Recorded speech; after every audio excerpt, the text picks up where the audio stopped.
Hi, it's Martin Chown. It's Friday the 1st of May. The CEO update this week is going to be a short video focusing on restarting operations at Sellafield.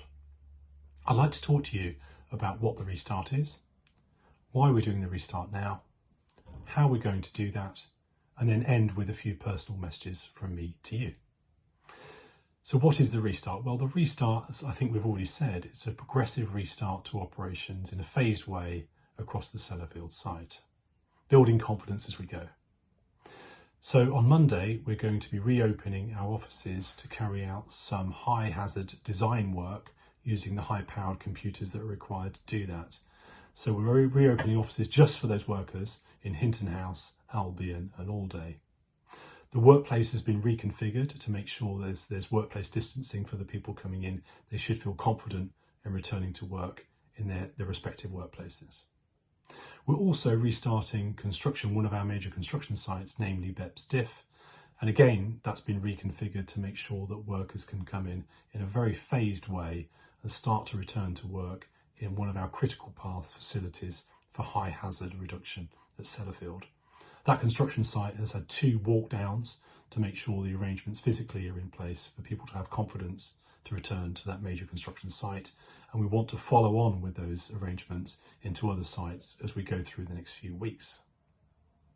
The trade unions have been really engaged in this return to work and the preparation for it, and I'd like to thank them again for their cooperation and assistance in getting us ready for this restart operation at Sellafield.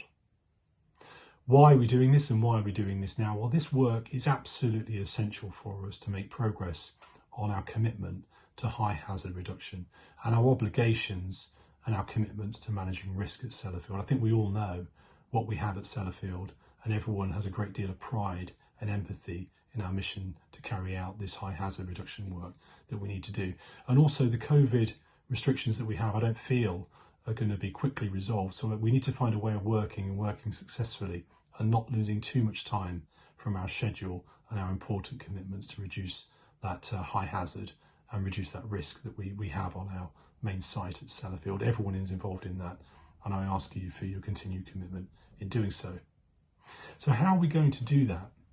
So we've carried out risk assessments across the site. We've carried out risk assessments for all the areas that are returning to work, and we've studied those quite closely, as you would expect.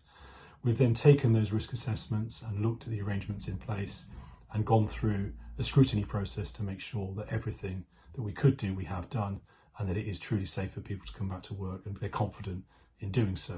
We've carried out the walk downs on the construction sites, as I've already mentioned, and we've carried out the reconfiguration of our workplaces to make sure that people are getting the segregation of how they can work and the workplace distancing that we've spoken about already. Each work front has been carefully considered, and we've gone through an authorisation process through the CMT up to the strategic CMT, which I chair myself, to sign off the return to work in the workplaces that we've got. As I said, we've got the initial workplaces that I've already mentioned in the what, and we've got 11 further that we're now considering over the next coming weeks to how we can return to work. So a few messages from me to you. I don't think anybody is better equipped to manage this situation and to build a high confidence in returning to work than the Sellafield workers and the people that we have. You know, we're used to managing complex nuclear matters. We're used to managing a complex nuclear site, and we've got a lot of skill in this area about worker safety and how we build separation of workers and how we build in protection for our workers in a safe working environment. So I think we've really got the best chance of returning to work in a safe manner, and I think everyone at Sellafield plays a part in that.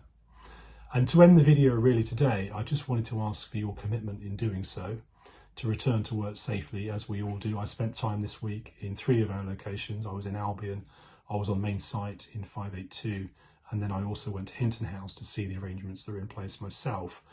What I'd like you to do as you return to work in this phase way is to help us by giving your contribution to how we can make these areas okay and more productive and right for you as you return to work. Nobody knows these areas in terms of how they work better than the people that work in them. So I want you to contribute to returning to work safely. I want you to help us to be able to do that. And again, I thank you for all the commitment that you've given so far. I've spoken to all of our stakeholders this week, as I do every week. There's an amazing commitment for Sellafield and what we do. Our stakeholders are really supportive of everything we've done in the community, and the work that we've done has been outstanding to help our communities get through what is an exceptionally difficult and unprecedented time during this COVID crisis. So we are very well recognised for what we've done, and I know that you've done that and you'd do it again if you were asked to do so. So my thanks to you, the community's thanks to you, and all of our stakeholders in government, NDA and beyond all also recognise that work that we've done.